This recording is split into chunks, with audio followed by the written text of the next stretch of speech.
everyone, and welcome back to the Microsoft Subject Series. Just before we jump in, I'm just going to double check because it's just me on here. I'm just double checking that the sound's working. Great, you can hear me. I'm going to have to do that every single time. It's much easier if you've got more than one person. So, welcome everyone to the Microsoft Subject Series. Yesterday, we had a look at maths and how you can use things like OneNote and Microsoft Forms to kind of enhance your maths lessons. Today, we're going to be having a look at the Expressive Arts. Now, we've got two things to show you today. Again, we're going to be having a look at Flip, previously known as Flipgrid, and we're also going to have a very quick look at Soundtrap as well. So we're going to be diving in. We're going to be having a look at art as kind of drawing and painting art. We're going to be having a look at music. We're going to have a look at a wee bit of podcasting as well, which is fun. We're going to have a look at dance and drama as well. So before we jump in, I'm just going to share the survey link for today. So at the end of the session, please do let us know what you have enjoyed. We had some fantastic feedback yesterday from everyone. One person in particular saying, which was great feedback, just that it's very much a quick look at everything. And yes, I would love to have spent hours upon hours looking at everything. But we've just got these 20 minutes. It is a kind of a very quick dive into what you could be doing with your students, giving you that kind of inspiration, and then kind of letting you go to have your own wee look as well. So yes, if you could fill in the form just after today's session, that would be really appreciated. We do love all the feedback that comes in. So yeah, just let us know kind of what you thought from today's session. So have I got anything else to add? No, I can just see there's tons of snow outside right now. We've got a good 4 inches or so kind of sitting out there up north of Scotland. If you've got any snow yourselves, let us know in the comments, and let us know if you've got any tips as well as we dive into today's session. So I'm just going to start kind of moving my screens around a wee bit and start sharing my screen. Share screen. Here we go. This is the bit I can't prep beforehand. So share the audio as well. Okay, now you should be able to see both me and the screen. I believe you can. Fantastic. Okay, so here I am on Flip. I thought this was just a funny wee thing to show you. Look at that, 11 months apart, totally different person. So these are some of my previous videos that I have put together. I've got multiple accounts, but yeah, so this is my Flip account. Flip / previously Flipgrid is a great place for you to record videos, get feedback, give instruction, share your learning with others as well. They've got brilliant kind of certifications. So if you are interested in becoming Flip certified, you can see I've had a crack there at that, then please do so. It's a great way for you to discover all the cool things that you can use Flip for. But today we're going to be having a look at these 4 things here. So we've got music, drama, dance, and art. So I'm going to start with music just now. And within here, I have created my kind of music group for my class. This could be a guitar group that you're working with. This could be a music class that you're working with, could be a whole year group. It's up to you. To create a group is really simple and easy. All you need to do is on the left-hand side, once you've signed in, they've got single sign-on as well, which is great. Flip is owned by Microsoft, so it's a nice kind of seamless way for you to log in and sign in. You can create your own group as a teacher, or you can join a group as well. I'm going to create a brand new group for you just now, just to show you what to do. So we're our classroom. I'm going to select my ages 14 to 18 here, give our group the name. So I'm just going to call it Music 2 just now, just to kind of show you what we're doing.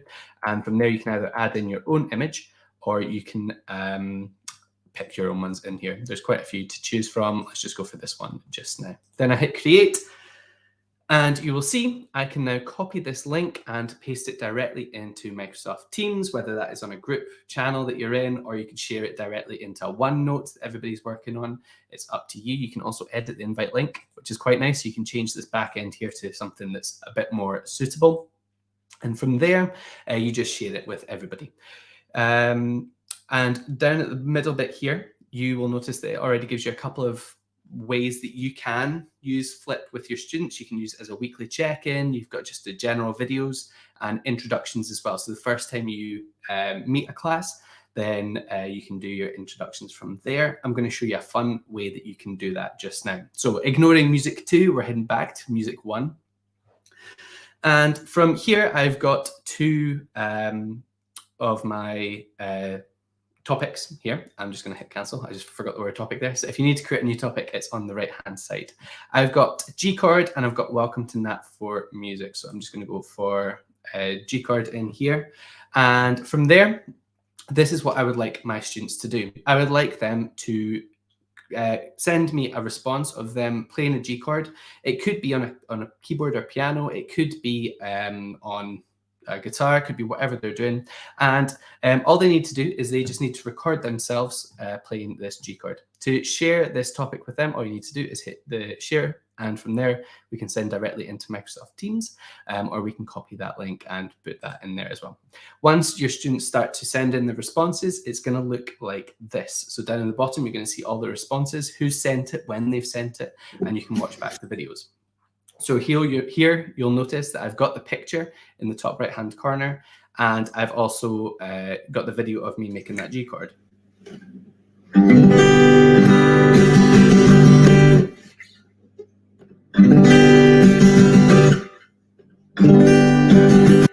Okay, so it allows you to have that evidence of learning, give your students that chance to try something new, and also to share with others and kind of build that community and able to help everybody. I'm going to just come back just now and show you something else that you can do. So I'm going to change this. Let's change the title here. So I'm just going to edit my topic, and then we're going to change this to Nat5 music. I'm going to update my topic. So if you ever need to do that, all you do is in the top right-hand corner, go up, edit your topic, sorry. And here we've got our welcome to Nat5 music. So this is a space to share something that you've been working on and show off your amazing musical talents. So I'm going to just record here just to show you something. So when we go into record, and it's going to be a bit funny. Yep, there we go. That's my laptop camera down the bottom. Not nearly as nice as the camera that is up there. On the left-hand side, when your students go to record, you'll notice that they get the information of what they're needing to do on the left-hand side there. Now, I can move this around if I need to. So when they're recording, they can see the instructions of what they're needing to do. From there, all you need to do is hit record. We've got the record button down at the bottom there, and it's going to start to record my video. Now, I'm a bit concerned about doing this because my computer's got two cameras going at the same time, but it's fine. So from there, your students can record whatever piece of music they're playing and share that with everybody. I'm going to hit stop. They can retake if they need to on the left. They can add in their images, GIFs, any text they need to on the right there as well. Hit next. My video now. I'm a bit concerned about doing this because... And from there, you'll notice that they can edit their video as well, add some music, hit next. They can caption their video as well, and they can add in a link to somewhere else if they need to. Okay, so I'm just going to post that to topic. For me, as a teacher, it's going to pop up. Go to topic. There we are, down at the bottom there. So I can see everybody's responses. In this case, let's pretend this person is somebody different, and we can actually watch them. Piece of music that they've been working on. Okay, so I didn't record anything fancy because I didn't want to get a copyright strike pinged, although I shouldn't do, but it's fine. So this is a great way for you to keep on track of all of your students with what they're playing, what they've been practicing, what they've been learning about, and you can kind of just evidence that learning as they go on. So that's how we can use it with music. We've got drama on the left-hand side. So here I've created a topic for sadness. So in this case, we're wanting to show different emotions. I'm just going to check because I've used the microphone. Can you still hear me? You can, perfect. So in this case, we've asked the students to kind of show us what sadness looks like. They can use this piece of text down at the bottom if they want to, or they can kind of give us their own sentence or sentences to convey sadness. So all I've done here is recorded myself reading that bit of text. I can't believe he's gone. My teddy bear was more than just a toy. He was my companion through absolutely everything. I feel so lost without him. I just don't know how I can fill this void in my heart. Now, as you can tell, I'm not an actor. It's not great, but it just gives you an idea of how you can build up that evidence of learning for your students. When I go into record as well, because the instructions were at the top, I can pull in this bit of text here. So I'm going to position that where I can read it, where it looks like I'm looking at the camera. In this case, it's a different camera, excuse me. And I can actually read this text here, so kind of like an auto cue kind of thing. On the right, you do also have access to a teleprompter. If you want, you can put the text in there. Perfect for recording any of your dramatic pieces. So I'm just going to close that down just now. I know we're squeezing everything into these 20 minutes today, so it's quite hard. Dance, again, I've left this one blank just to kind of show you how you could do it. We're going to create our topic here. So this is a chance for you to record any kind of steps that you're wanting for your students to learn. So this one is going to be steps for dance 1, something along those lines. Add in your description. Okay, these are the steps to our recorded piece. Okay, you can add in different media down at the bottom, so you can upload videos, you can add attachments, and you can even add stickers and GIFs if you need to, and you can adjust the recording time. So for within here, we can have 10 minutes recording time, and you can go through each of the individual steps for your students, and then they can record themselves taking part in the dance. So if I go create topic now, I can share this directly into Microsoft Teams. I can copy the link. I'm just going to press the X. And now within here, this is where as the teacher, you can record the steps for your dance and then ask your students to also have a shot of trying out those dance steps. So that's how you could use it for dance. And then the last one here that we've got for art, this was the only piece of art that I could find in the house. We've got a place for your students to talk about their creations that they've been working on. So if you are in one of that kind of high school art classes and you're ready to kind of put in a couple of your pieces for submission, you can get them to discuss the pieces that they've got there, what have they been working on. So for example, so in this scenario, I'm going to be playing the student. I'm going to pretend that I've created this, but really it was created by this person here. I don't know what that says, though. So if you created this, thank you. It's beautiful and hangs on the living room wall. Student. What have you created? I've created this piece here. It is a skull with lots of flowers coming out of the head. I like to imagine that this is all about the kind of creative process that's going on in everybody's head, and all of your kind of ideas ready to bloom and spread. Who inspired you? I found inspiration through lots of videos online, but also So that gives you an idea of how you could get your students to talk through their own work and to discuss their inspirations, maybe the mediums that they've been using, and just become accustomed to kind of discussing the work that they have created. So that is how we can use Flip to support our students using Microsoft 365. Again, share everything into your Teams, ping everything into there, and they can just record their reactions and kind of evidence their learning.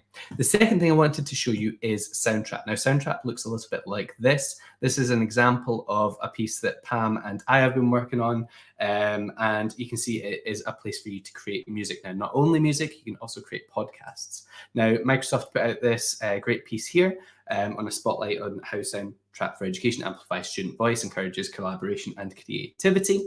Now, down at the bottom, this is the most important bit for me. It integrates perfectly with Microsoft Teams. Double check that for Glow, though. Double check that works. If not, it's fine. All you need to do is copy and paste the link. I can show you how to do that in just a wee bit.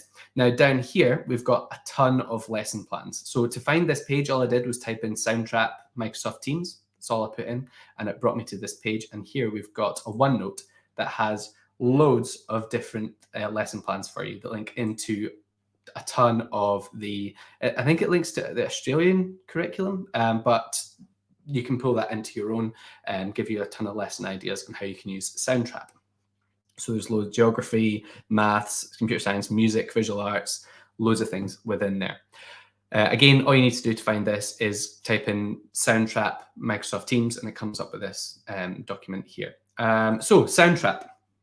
What can we use it for? Well, first, collaboration. We can access on the right-hand side, we've got access to all of the different loops. We've got different sound effects as well. And we can share and we can collaborate with others from within this Soundtrap place. So for example, I can create all of these different loops and add them all into these different instruments on the left-hand side, hit play, and it's going to play it back for me. I'm not going to hit play just now. One thing that I think would be particularly useful, this is great for music, but we can also use it for podcasting. So if I go back to the start, now this is where it takes a wee second, and I can enter the studio up at the top. And from there, I can start a podcast. Got it.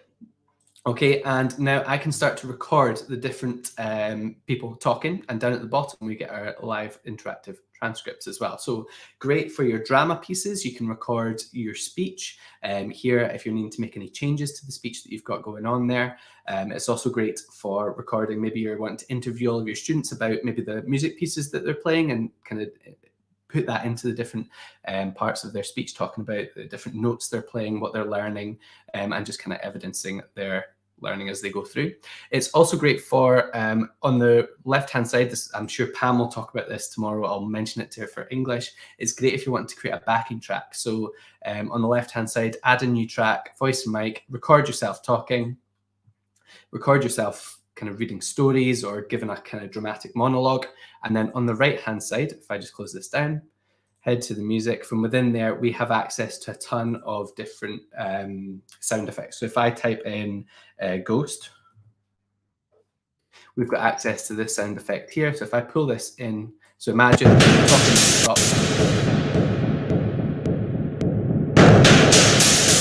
Okay, so it gives us the different sound effects for our dramatic readings. So that just gives you a couple of, I said I'd show you how to share. Up in the top right-hand corner, hit share, and you can use the email addresses for anyone who is needing to join in on this piece, or you can copy the link, stick it bang straight into Teams. As you'll see, I've got my team there, and then everybody then has access to edit or listen to this piece. If you need to save it, all you need to do is go to export and export as an MP3 file. Okay, so that is how you can use Soundtrap and Flip to support you with the Expressive Arts. I'm just going to stop sharing my screen now. Pull this back up to the top. What have we got? 2 minutes to go. Perfect timing. Oh, not even that. 1 minute, but like 14 seconds. So there is the survey down at the bottom. We've really quickly ran through 2 fantastic applications for you to have a look at with your students, how to embrace the expressive arts. I personally am a huge fan. I've got guitars all around me and ukuleles and everything. Massive fan of artwork and kind of drawing and playing around with everything to do with the expressive arts. So this is a great topic for me to discuss and talk about. 20 minutes really isn't enough. I would love to talk about it more. If you've got any comments, well, there's one come through. Great, thank you very much. Cheers, Gary. Yeah, if you've got any comments, please do pop them into the chat. We're happy to see them. And let us know how you get on with both Flip and with Soundtrap. I'm going to pop up the kind of outro music in just a wee second. Follow us on Twitter. You'll see I've got, let's just hide my banner. I've got TA Scotland and my account at Niall Ridgway here. Let us know how you've got on with today's session. And yes, we will see you again tomorrow. It's going to be Pam who's doing tomorrow for English. So we'll see you then. Have a good rest of your day. Cheers. Bye.